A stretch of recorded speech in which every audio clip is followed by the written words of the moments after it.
Absolutely. Here's a asterisk asterisk deep, captivating opening asterisk asterisk to your speech asterisk asterisk. Train your mind to show up every day asterisk asterisk, written in the compelling and powerful style of asterisk asterisk Ibrahim TRAORE asterisk asterisk, designed to hook the audience from the first word and make them feel the urgency to listen to the entire message asterisk asterisk. Let me ask you something. What would your life look like if you showed up every single day, no matter the pain, no matter the noise, no matter the lies your mind tells you to stay soft? What would happen if, for once, you stopped negotiating with your weakness and started commanding your strength? Many people wait for motivation. Too many people wait for the world to clap before they rise. But I'm not speaking to the crowd. I'm speaking to the one who's tired of breaking promises to themselves.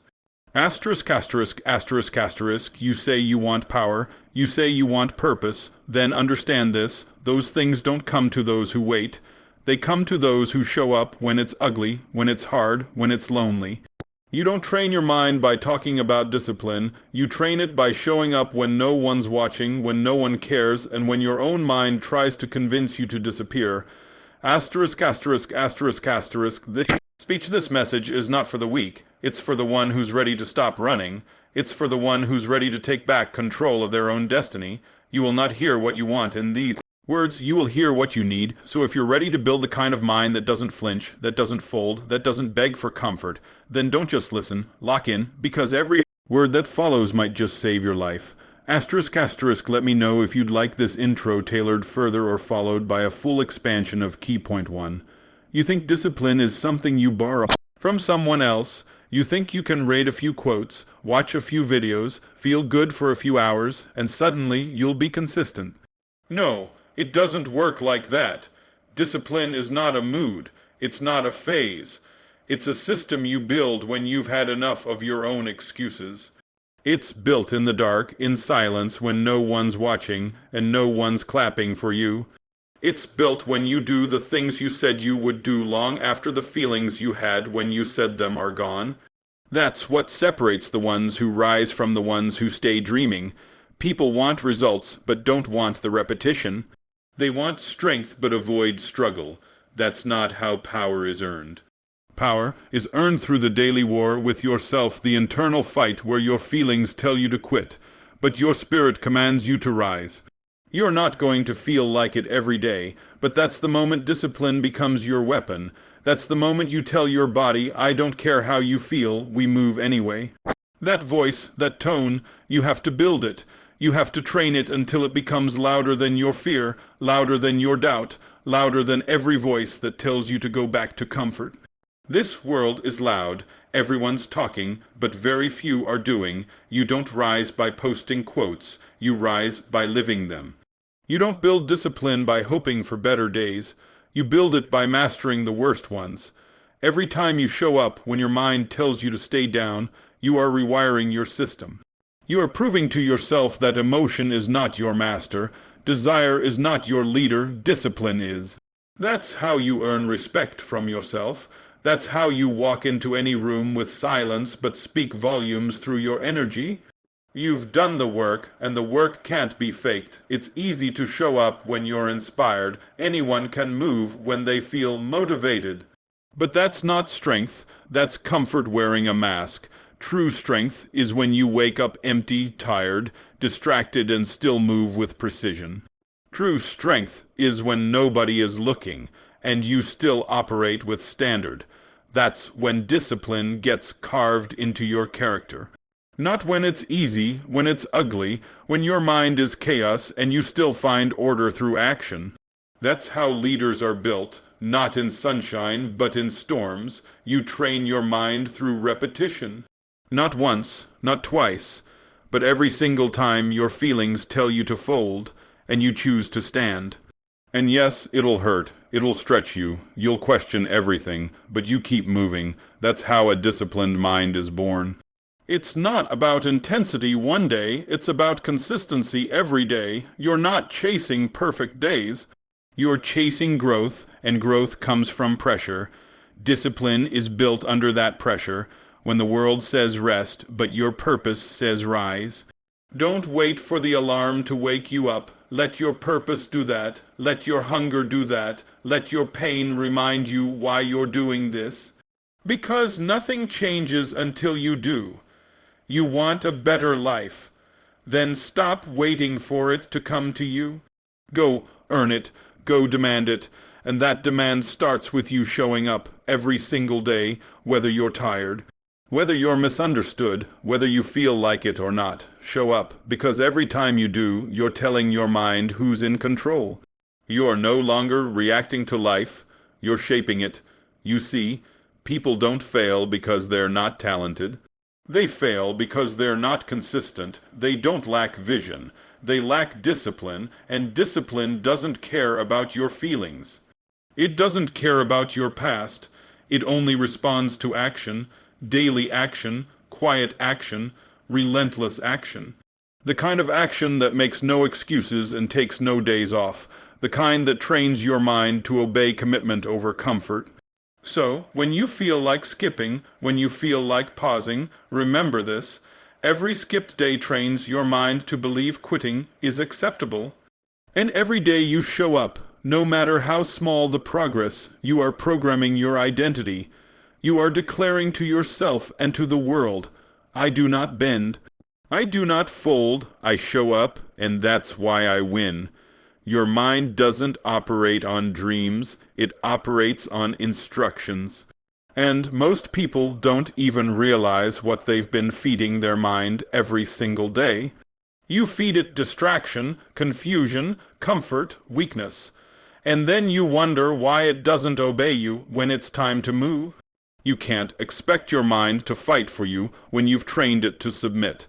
If all it hears is fear, doubt, and delay, that's what it will produce. You're either programming your mind to push or programming it to panic. Every word, every choice, every repetition, it's feeding something. Your habits are the language your mind listens to, not your plans, not your vision board, not your late night promises to yourself. What matters is what you repeat, because repetition rewires the brain. If you feed it complaints, it will search for problems.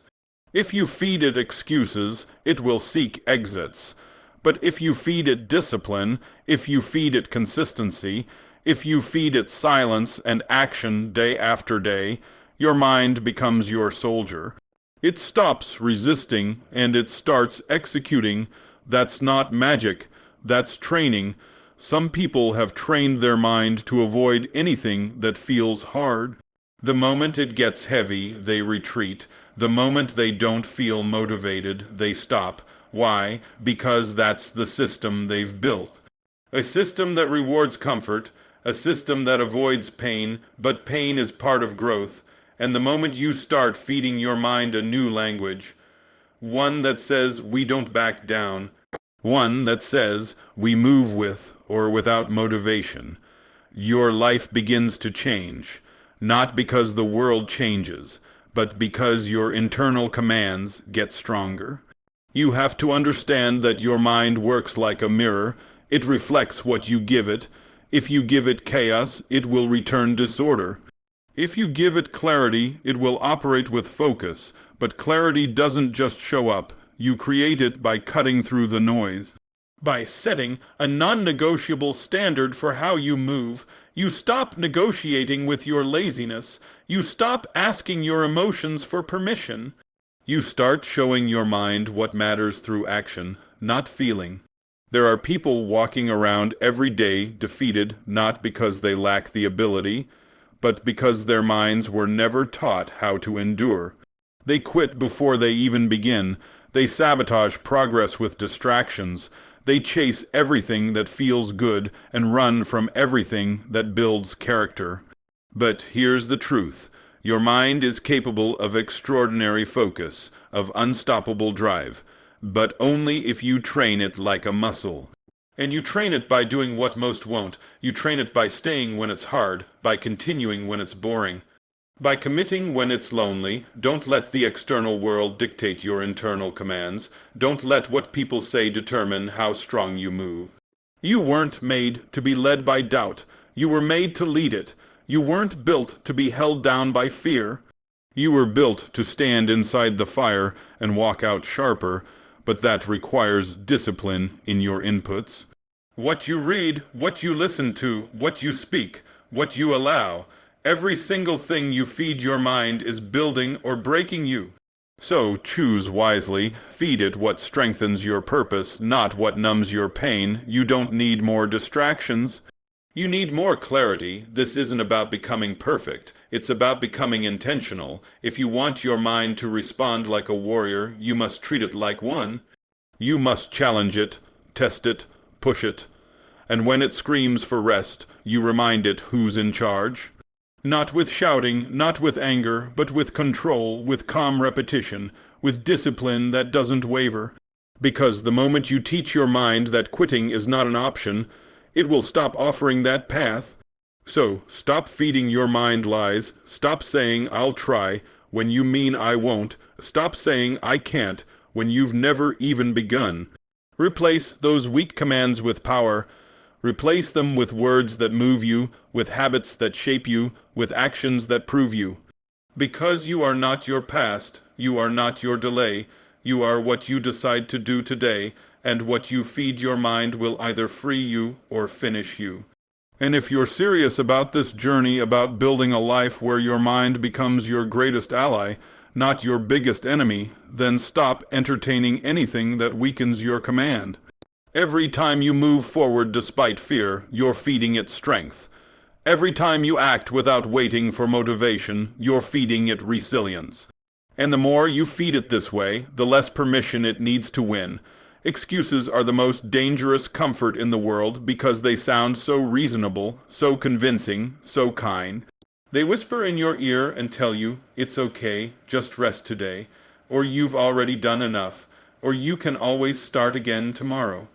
But what they never tell you is that they are stealing your momentum, stealing your consistency, and stealing the future you say you want. Excuses are liars dressed as kindness, and if you don't learn to silence them, they will sabotage you quietly and permanently. People love to believe they failed because of outside forces, bad luck, poor timing, no support, but most of the time, it's the excuses they fed themselves that really brought them down. The truth is, the biggest threat to your success is not the world around you. It's the story you keep telling yourself about why you're not ready, why you're not good enough, why today isn't the day. That story becomes your cage, and the longer you believe it, the more comfortable that cage starts to feel. You can't become disciplined and make excuses at the same time. They don't coexist. Every time you choose an excuse, you're choosing to reinforce weakness. You're teaching your mind that escaping discomfort is more important than achieving greatness. And the more you make that choice, the more your mind obeys that pattern. It gets easier to quit, easier to delay, easier to lie to yourself.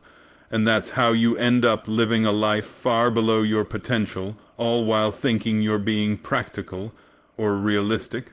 But nothing about growth is practical. Nothing about evolution is realistic. You grow by doing the things that feel impossible until they become normal. You evolve by pushing against the boundaries you once accepted as limits. And that requires zero tolerance for excuses. You have to treat excuses like the enemy they are. Don't negotiate with them. Don't sit with them. Don't justify them. Call them out and move anyway. Because the more you act in spite of them, the weaker they get. But the more you give in, the louder they become. The mind is a mirror. When it sees you give up, it repeats that behavior. When it sees you push through, it starts to believe that pain is not a reason to stop. You don't rise because things got easier. You rise because you got harder. You trained your mind to see discomfort as a signal to keep going, not a reason to retreat. That's the level you must get to. Not hoping your circumstances change, but training your internal commands so strong that your actions don't depend on how you feel. There will always be a reason to wait, a reason to stop, a reason to justify an action. You'll always find one if you look for it. But the people who lead, the ones who become unshakable, they stopped looking for reasons to quit and started finding reasons to move. They learned how to reframe pain. They stopped saying, I can't do it because I'm tired, and started saying, I will do it especially because I'm tired. That shift, that moment when you reverse the logic of excuses, that's where power is born. If you truly want to train your mind, then make it allergic to excuses. Teach it that we don't slow down when it's hard, we lock in deeper. Teach it that silence isn't a sign to stop, it's a sign to focus. Teach it that pressure doesn't mean quit, it means you're close. When your mind knows that you won't tolerate weakness, it starts to rise to your level. But when it sees you protect your comfort, it will fight you every time you try to grow. You've got to ask yourself, how much longer will I keep allowing comfort to guide my life? How many more dreams will I abandon in exchange for a little temporary relief? Because one day, the pain of those excuses will catch up to you, and it will hurt more than the discipline ever could. You will look back and realize it wasn't the world that held you back. It was the softness you allowed. It was the lies you believed. It was the voice in your head that you never challenged. So challenge it now. Replace the lie of I can't with I will. Replace I'm not ready with I'll grow on the way. Replace maybe later with right now. Because you don't get stronger by thinking, you get stronger by deciding, and if you really want it, then act like it. Don't say you want to win, and then feed your mind the behavior of someone who always quits. Stand on your word. Train your thoughts to follow action, not feelings. Burn the excuses and move anyway. Because the future doesn't belong to the most talented, it belongs to the most disciplined. You become what you repeat. Not what you say, not what you plan, not what you promise at midnight when you're tired of yourself. Your identity, your strength, your self-respect, it's all created by what you keep doing when no one is around to applaud you.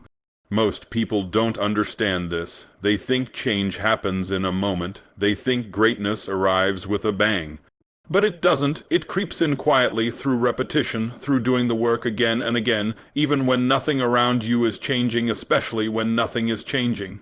You don't build a disciplined life through motivation. You build it through routine. You build it through structure. And that structure becomes your identity. If every day you wake up and make excuses, that becomes who you are. If every day you break your own word, that becomes who you are. But if every day you show up, no matter how hard, no matter how silent, no matter how overlooked, you begin to shape a version of yourself that no weakness can touch. Because it's not about one big moment, it's about the small ones, the unglamorous ones, the ones where you could quit and no one would even know, but you choose not to. That's where identity is carved. When you build a pattern of showing up, your mind stops looking for exit routes. It stops questioning whether or not it should act it knows, because you've programmed it, and that programming is everything. It becomes your power, especially when chaos hits. When life tries to shake you, you don't collapse. Because you've trained yourself to rise without needing a reason, you move because it's who you are now. You're not hoping to become consistent, you are consistent. People keep waiting for motivation to carry them. But motivation is an unreliable friend. It shows up when things are going well, then disappears when things get tough. If that's what you're depending on, you're always going to move in cycles, starting strong and ending weak.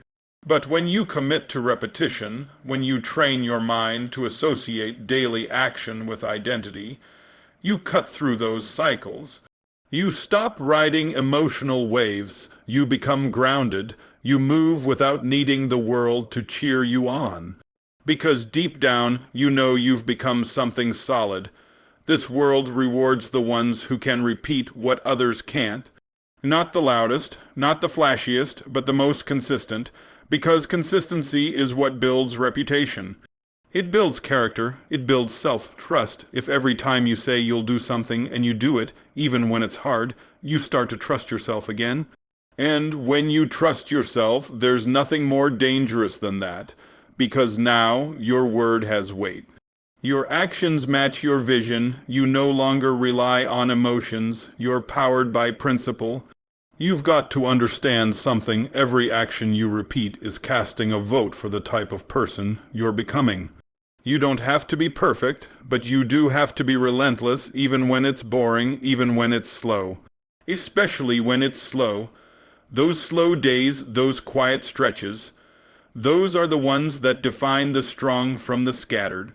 Anyone can be intense for a day, but who can repeat in silence, who can keep the standard when there's no energy, no recognition, no visible reward? That's who wins. You're either repeating habits that make you weaker, or habits that make you unstoppable. There is no neutral. Every day, your actions are building or breaking something. You have to ask yourself, what am I rehearsing? Am I rehearsing discipline or hesitation? Am I rehearsing commitment or excuses? Because the more you repeat it, the more automatic it becomes. And eventually, you don't even think. You just asterisk our asterisk. You don't try to be disciplined. You don't try to be strong. You've practiced it so much that it's your second nature. When you reach that level, when repetition has carved your character into something sharp, you're no longer reacting to life. You're directing it. You show up every day not because it's easy, not because it feels good, but because you've decided that's who you are. And no situation, no person, no fear, no failure can take that from you. You are no longer a slave to your feelings. You are led by your decisions, and every day you show up, no matter how you feel, you reinforce that decision with action. The strongest minds aren't built in comfort.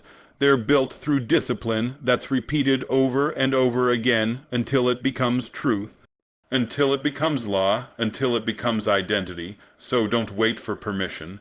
Don't wait for ideal conditions. Build the pattern now. Repeat it until your presence demands respect without a word, until your mind no longer asks, can I, but simply commands, I will.